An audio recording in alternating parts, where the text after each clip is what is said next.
हम सब के अंदर ढेरों ख्वाहिशें भरी है। प्यार पाने की, खुशी पाने की, आराम पाने की, अपने मनपसंद नौकरी पाने की। बहुत कम ही लोग अपनी ख्वाहिशों को जिंदगी में पूरा कर पाते हैं। लेकिन एक चीज जो हम सभी अक्सर सोचना भूल जाते हैं कि जो भी हमें चाहिए वो क्यों चाहिए। हम सोचते हैं कि चाहिए तो बस चाहिए, जैसी भी हो। हम भूल जाते हैं कि भगवान कृष्ण ने खुद कहा था कि कर्म करो, फल की चिंता मत करो। हमें फल चाहिए, कर्म का हम कम ही सोचते हैं। इसी पर बेस्ड एक फिल्म आई है जिसका नाम है भूल चूक माफ, और इसी को आज हम एक्सप्लेन करने वाले हैं। वीडियो स्टार्ट करते हैं, लेकिन उससे पहले चैनल को सब्सक्राइब करके नोटिफिकेशन बेल को ऑल पर कर दीजिए ताकि आपको इसी तरह के लेटेस्ट और फ्रेश कंटेंट मिलते रहे। फिल्म की शुरुआत होती है रंजन और तितली से, जो कि एक दूसरे से बहुत प्यार करते हैं। उनका प्यार इस हद तक गुजर चुका था कि आज तो वो घर से भाग भी गए थे, लेकिन किसी तरह वो पुलिस के हाथों पकड़े गए। जब पुलिस वालों को रंजन और तितली की फैमिली वालों के बारे में मालूम चला तो वो तुरंत ही उन्हें अपने पुलिस स्टेशन में बुलाते हैं और पूछते हैं कि आखिरकार ये सब कुछ क्या चल रहा है। रंजन और तितली ने तो कह दिया था कि वो तो एक दूसरे से प्यार करते हैं और शादी भी करना चाहते हैं,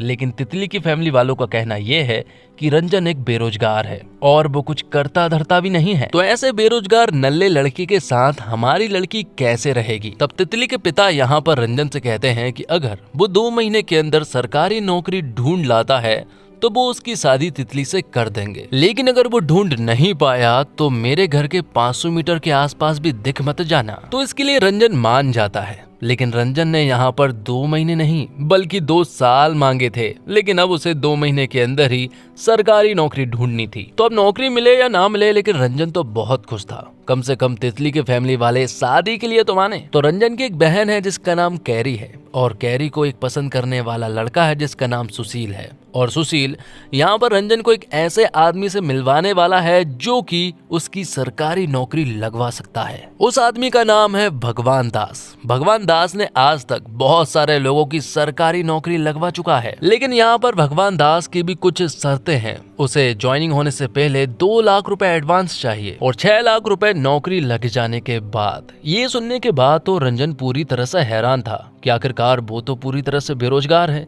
उसकी माँ अचार बनाने का काम करती है और उसके पिता भी उसी की तरह नल्ले हैं। तो अब ये सारी प्रॉब्लम रंजन जो है वो तितली के पास लेकर पहुंचता है और उसे सारी बातें बताता है। रंजन तितली से कहता है कि 6 लाख रुपए तो भूल जाओ, फिलहाल तो उन्हें 2 लाख रुपए के बारे में सोचना है, और 6 लाख रुपए तो तितली के घर वाले दहेज ही दे देंगे। तो तितली की माँ के पास एक सोने का हार है और उसी को वो गिरवी रख कर 2 लाख रुपए हासिल करने वाले हैं। क्योंकि अगर रंजन की माँ का सोने का हार उन्होंने गिरवी रखने की सोची तो रंजन की माँ रंजन की तो टांगे तोड़ेगी ही, साथ में वो उसके पिताजी की भी टांगे तोड़ देगी। तो तितली अपनी माँ का हार गिरवी रखकर 2 लाख रुपए ले लेती है और यहाँ पर रंजन वो 2 लाख रुपए भगवान दास के पास जमा कर देता है। भगवान दास ने कुछ दिनों का समय लिया है, कह रहा था कि कुछ दिनों के बाद तुम्हारी सरकारी नौकरी लग जाएगी, अब तो तुम शादियों की तैयारी करना स्टार्ट कर दो। तो ये खुशखबरी सबसे पहले रंजन ने तितली को सुनाई। तितली बहुत खुश हुई और अब वो दोनों शादी की तैयारियों में जुट चुके थे। वो तो आगे के सपने भी देखने लगे थे,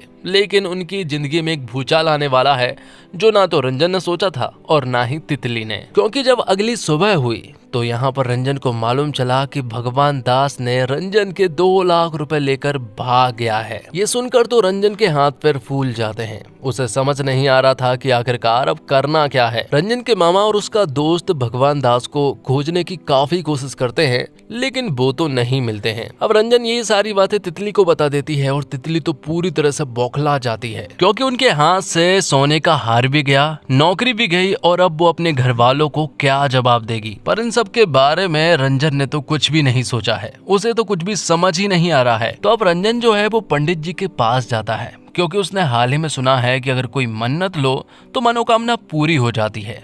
इसलिए वो पंडित जी के पास जाता है और उनसे कहता है कि मुझे सरकारी नौकरी लगनी है, तो आखिरकार मुझे क्या करना होगा। पंडित जी कहते हैं कि 1 लोटा दूध लो और महादेव की शिवलिंग पर चढ़ाओ और वहां उनके सामने एक नेक काम करने की मन्नत मांगो। ये सुनकर तुरंत ही हमारा रंजन जो है वो महादेव के पास पहुंच जाता है।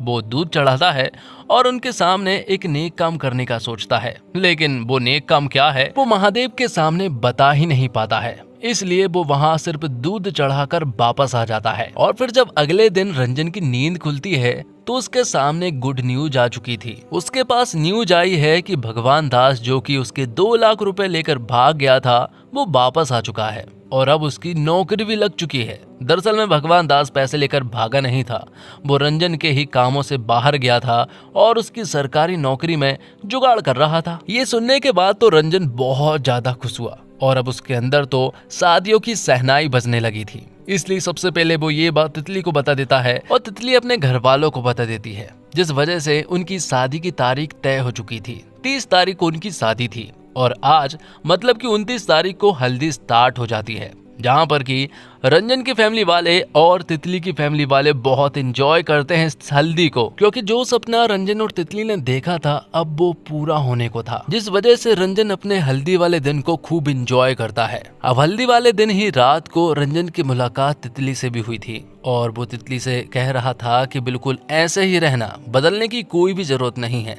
दोनों एक दूसरे के साथ बहुत ही अच्छे से रहते हैं। लेकिन जब अगली सुबह हुई तो यहाँ पर रंजन ने देखा कि उनके घर में फिर से हल्दी का प्रोग्राम हो रहा है। इसलिए वो माँ से कहता है कि आप ये क्या कर रही हैं, आज 30 तारीख है, आज हमें बारात लेकर चलना है। लेकिन रंजन की माँ बताती है कि आज 30 नहीं, आज 29 तारीख है और आज उनके घर में हल्दी है। ये सुनकर रंजन पूरी तरह से हैरान रह जाता है। उसे ऐसा लगा कि शायद उसने कल रात बहुत ज्यादा गहरा सपना देख लिया था हल्दी वाले दिन का, इसलिए आज तो वो बिल्कुल नॉर्मल रहता है। तो रंजन जैसे तैसे आज का दिन तो गुजार लेता है। जब अगली सुबह हुई तो रंजन देखता है कि फिर से वही दिन, मतलब कि आज फिर से उनके घर पर हल्दी का प्रोग्राम हो रहा था। ये देखकर तो रंजन पूरी तरह से हैरान रह चुका था, क्योंकि आज उनके घर पर फिर से हल्दी होने जा रही थी। 2 दिन वो इसी तरह से इस दिन को जी चुका है और आज अब ये तीसरा दिन था। तीसरा दिन भी उसने इसी तरह से गुजारा और जब चौथे दिन उसकी आंख खुली और उसने देखा कि ये फिर से वही दिन है हल्दी वाला, तो इस बार तो वो बेहोश हो जाता है। उसे डॉक्टर के पास ले जाया जाता है, लेकिन डॉक्टर के पास ऐसा कोई समाधान नहीं है, क्योंकि यहाँ हमारा रंजन जो है वो लूप टाइम में फंस चुका था। क्योंकि रंजन जो है वो 29 में अटक चुका है, उसकी 30 नहीं आ रही है। ये बात वो तितली को भी बताता है, लेकिन तितली ऐसी बकैती नहीं सुनने वाली थी। उसे पता है कि रंजन जो है वो उल्टे सीधे बहाने बनाता रहता है और इसी तरह की बकवास करता रहता है, इसलिए वो ये बात तो नहीं मानती है, जिस वजह से अब यहाँ पर रंजन को इसी तरह से अपने हल्दी के 7 दिन इसी तरह से जीने पड़ते हैं और अब उसके पास कोई और रास्ता भी नहीं बचा था। एक दिन जीने के बाद अब वो एक दिन तितली को बताता है कि वो एक दिन में फंस चुका है। वो उसे बहुत अच्छे से समझाता है। तितली भी मान चुकी थी, उसके मामा भी मान चुके थे और उसका दोस्त भी मान चुका था। वो कहता है कि वो ना पंडित जी के पास गया था और उसने उनके सामने एक मन्नत मांगी थी, इसलिए वो फिर से उन्हीं पंडित जी के पास जाता है। पंडित जी उसे समझाते हैं कि तुमने उस दिन जो है वो एक मन्नत मांगी थी, तुमने एक नेक काम करने का कहा था, लेकिन वो नेक काम तुमने नहीं किया है। यहाँ पर रंजन के मामा, उसके दोस्त और तितली कहते हैं कि नेक काम तो कोई भी हो सकता है। तुम गाय को रोटी खिला सकते हो, कौवे को खाना खिला सकते हो, भूखे को रोटी खिला सकते हो। इसी तरह से रंजन जो है वो इसी तरह के नेक काम करने लगता है, लेकिन फिर भी उसकी 30 नहीं आती है। रंजन बहुत बड़ी उलझन में था। उसे समझ नहीं आ रहा था कि आखिरकार ऐसा कौन सा नेक काम है जो कि उसे करना होगा जिससे कि उसकी 30 आ जाए। वो तो बहुत सारे बाबाओं के पास भी जाता है और खुद को झड़वाता है, लेकिन फिर भी उसकी 30 नहीं आती है। एक ही दिन को वो लगभग 15 दिन से जी रहा है। उसे अपने दिन के बारे में अब सब कुछ पहले से ही याद है। रंजन पूरी तरह से परेशान हो चुका था, इसलिए अब रंजन पंडित जी के पास जाता है। वो उनसे पूछता है कि सारे नेक काम करके देख लिए हैं, लेकिन उसकी 30 नहीं आ रही है। पंडित जी कहते हैं कि नेक काम छोड़ो, शायद तुमने किसी का दिल दुखाया हो, इसलिए मैं चाहता हूँ कि जिसका भी तुमने दिल दुखाया है ना, तुम उससे माफी मांग लो। अब यहाँ पर रंजन को तो ये बात मालूम ही नहीं है कि उसने किसका दिल दुखाया है, इसलिए जब 29 तारीख की शुरुआत होती है तो वो शुरुआत से ही जो भी इंसान मिलता वो उन सभी से माफ़ी मांगने लगता है और सभी से कहता है कि जो भी गलती हो गई हो भूल चूक माफ़ करे। जबकि रंजन का ये स्वभाव बिल्कुल भी नहीं है, उसे तो बस बदतमीजी से बात करना आता है, जिस वजह से रंजन जितने भी लोगों से सॉरी कह रहा था उनको हैरानी हो रही थी कि आखिरकार रंजन ऐसे कैसे सॉरी बोल सकता है। वो अपने पिताजी और माता जी के पैरों को छूता है। वो भी पूरी तरह से हैरान थे कि आखिरकार ये कौन सा नया रंजन उन्हें देखने को मिल रहा है। अगली सुबह हुई तो उसे ऐसा लगा कि शायद अब कुछ बदलेगा, क्योंकि उसने सभी से माफी मांग ली थी। लेकिन कुछ भी नहीं बदला, क्योंकि अगली सुबह फिर से 29 की थी। अब वो पूरी तरह से बौखला जाता है और वो तुरंत ही एक शराब के ठेके पर पहुंचता है। वहां वो पीता है बहुत सारी शराब और अब वो खुद की जान देने के लिए पहुंच जाता है। लेकिन जब वो एक ब्रिज पर अपनी जान देने के लिए पहुंचा तो वहां उसकी मुलाकात होती है हमीद नाम के लड़के से, जो कि अपनी यहाँ पर रंजन की तरह ही जान देने के लिए आया है। और रंजन के पहले हमीद यहाँ पर कूद जाता है। रंजन भी कूद जाता है और वो हमीद की जान बचा लेता है। लेकिन जैसे तैसे रंजन हमीद को बचा लेता है और अब वो हमीद से पूछता है कि आखिरकार तुम अपनी जान क्यों देना चाहते हो? मेरी संकट तो बहुत बड़ी है, तुम्हारी क्या प्रॉब्लम है? जिस पर कि हमीद बताता है सरकारी नौकरी। उसकी सरकारी नौकरी नहीं लग रही है, जिस वजह से वो अपनी जान देना चाहता है। तब रंजन को समझ आया कि शायद वो यही नेक काम है जो उसे करना है, इसलिए वो हमीद की जान बचाने लगता है। लेकिन एक दिन बचाने के बाद अगले दिन हमीद मारा जाता। फिर उसे समझ आया कि क्यों ना जैसे मेरी सरकारी नौकरी लगी है उसी तरह से मैं हमीद की भी सरकारी नौकरी लगवा दूं। लेकिन इसके लिए उन्हें 2 लाख रुपए चाहिए थे। लेकिन पहले तो वो भगवान दास के पास पहुंचते हैं ताकि कोई सॉल्यूशन निकल सके। वहां पहुंचने के बाद भगवान दास का एक ही कहना था कि उसे 2 लाख रुपए एडवांस चाहिए और 6 लाख रुपए ज्वाइनिंग के बाद। लेकिन हमीद को ये नौकरी नहीं चाहिए, क्योंकि वो अपनी मेहनत से ही नौकरी लगना चाहता है। लेकिन रंजन को किसी भी हालत में हमीद की नौकरी लगवानी है ताकि उसका नेक काम पूरा हो सके। यहाँ पर भगवान दास कहते हैं कि अगर इतनी ही चिंता है तो हमीद को अपनी नौकरी दे दो। तो इस बारे में अब रंजन ये बात तितली को समझाता है कि वो अपनी नौकरी अगर हमीद को दे दे तो, ताकि वो इस लूप टाइम से निकल सके। तितली यहाँ पर उसे बहुत चिल्लाती है कि अगर ऐसा किया तो हमारी शादी नहीं हो सकेगी। बहुत दिन तक ऐसा ही चलता रहा। हमीद उस नदी में कूदता रहा और रंजन उसे बचाता रहा। लेकिन एक दिन हमीद ने अपनी बैक स्टोरी बता दी। वो बताता है कि जिस गांव से वो आता है वहां पर पानी का बहुत संकट है। वहां पर पीने के लिए पानी तक नहीं होता है, इसलिए वो शहर में पढ़ाई करने के लिए आया था ताकि वो सिंचाई विभाग में नौकरी लग सके और अपने गांव को पानी दे सके। रंजन के हाथ पैर तो तब कांप उठते हैं जब उसे मालूम चला कि जो नौकरी उसकी लगी है वो नौकरी दरअसल में हमीद की है, क्योंकि उसकी नौकरी सिंचाई विभाग में लगी थी और भगवान दास ने भी उसे बता चुका है कि जो नौकरी तुम्हारी लगी है वो हमीद की ही है। तो इस बारे में रंजन बहुत सोचता है। इस बारे में वो तितली से भी बात करता है कि इस तरह से वो किसी की जिंदगी बर्बाद नहीं कर सकता। अगर उसने ये नौकरी की तो यहाँ पर हमीद की जान जाएगी। लेकिन तितली चाहती है कि रंजन अपनी ये नौकरी अपने पास रखे ताकि उनकी शादी हो सके, क्योंकि अगर नौकरी नहीं रहेगी तो उनकी शादी भी नहीं हो पाएगी। अब जब अगले दिन वो उठा तो ये दिन बहुत अलग था, क्योंकि आज 29 नहीं बल्कि 30 थी और ये दिन पूरी तरह से बदला हुआ था। एक बात और हमें मालूम चलती है कि रंजन ने अपनी नौकरी जो है वो हमीद के नाम कर दी है, लेकिन ये बात उसने किसी को भी नहीं बताई थी। वो तो बारात लेकर सीधा तितली के घर पहुंच जाता है।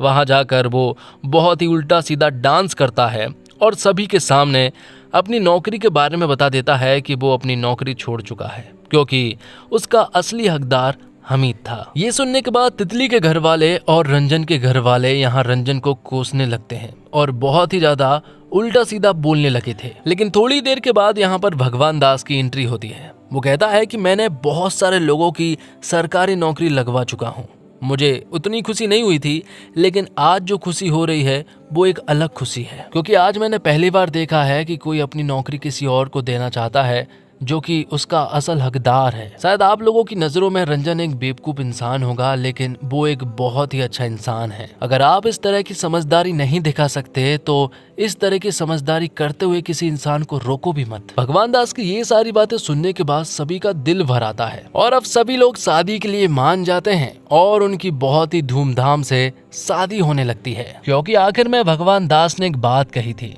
जो कि श्री कृष्ण ने कही थी कि फल की चिंता मत करो, सिर्फ कर्म करो। तो दोस्तों, करण शर्मा की फिल्म भूल चूक माफ एक दिल छू लेने वाली कहानी है। इसमें ना तो ज्यादा भारी भरकम मैसेज है और ना ही कोई टिपिकल रोमांटिक ड्रामा। ये फिल्म उन फिल्मों में से है जो हर उम्र के दर्शकों को पसंद आएगी। बनारस की गलियों की रंगीनियत, कहानी की सादगी और थोड़ी सी कल्पना इसे खास बनाती है। मैडॉक फिल्म की इस पेशकश में हंसी भी है और दिल से निकली सीख भी। ये फिल्म 23 मई को सिनेमाघरों में रिलीज की गई। 2 बार रिलीज टलने के बाद अब सिनेमाघरों में उतारा गया। फिल्म में राजकुमार राव और बमीका गब्बी लीड रोल में हैं। दोनों के बीच में लव केमिस्ट्री कमाल की है और फिल्म का सबसे खूबसूरत पहलू उसका साफ सुथरा ह्यूमर और दिल से निकली गई बातें हैं। इसमें हल्की सी फैंटेसी भी है जो बिल्कुल बनावटी नहीं लगती। फिल्म की कॉमेडी ना ही दोहरे मतलब वाली है और ना ही जबरदस्ती हंसाने वाली, बल्कि कहानी के हालात और पंच लाइन इतने नेचुरल है कि हंसी